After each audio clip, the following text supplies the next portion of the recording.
video, we will look into gamma cameras used in medical imaging for diagnosis. For more medical imaging equipment videos, you can check our X-ray machine playlist. So where did it all begin? The phenomenon of radioactivity was discovered in 1896 by Antoine Henri Becquerel, but its application in visual diagnostics started about 50 years later.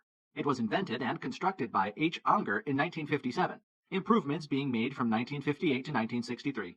Gamma cameras are being commercially produced and sold since 1962. About 10 years later, they become widely used, and soon they pushed out the scanner from visual diagnostics.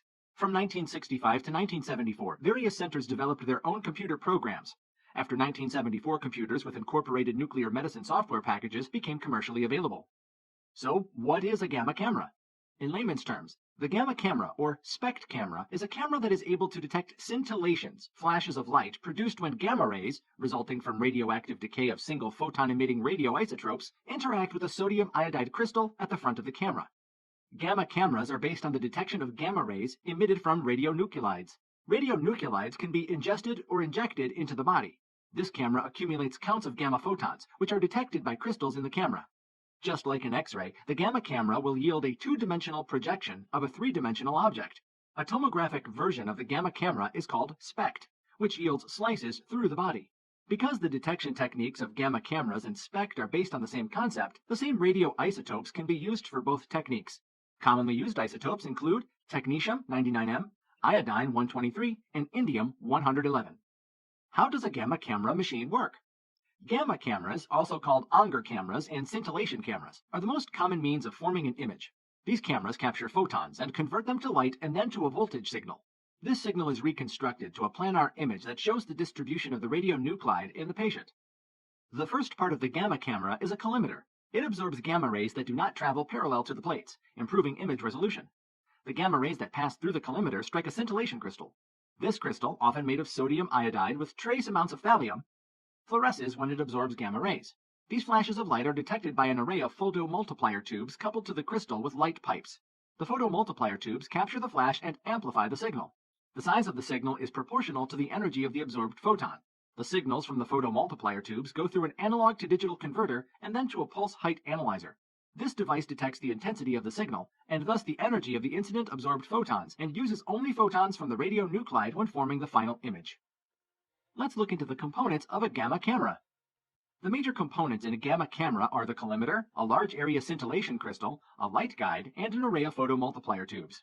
The first is that an imaging collimator is used to define the direction of detected gamma rays. The collimator most commonly consists of a lead plate containing a large number of holes. By controlling which gamma rays are accepted, the collimator forms a projected image of the gamma ray distribution on the surface of the crystal.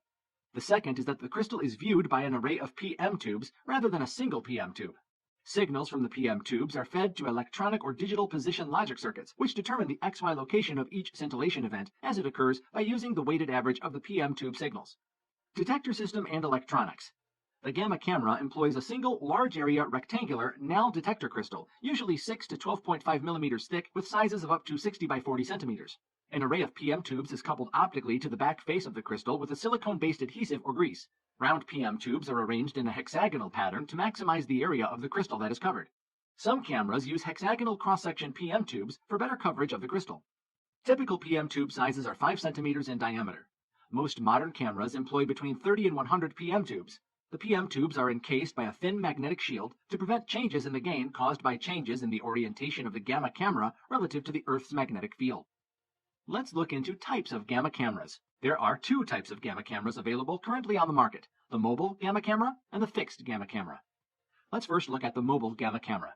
The mobile gamma camera is a fully portable and mobile unit. It is an imaging technique to generate functional scans of organs in the body such as brain, cardiac, neurological, and kidney, as well as scan small organs including the breast, thyroid, pancreas, and others.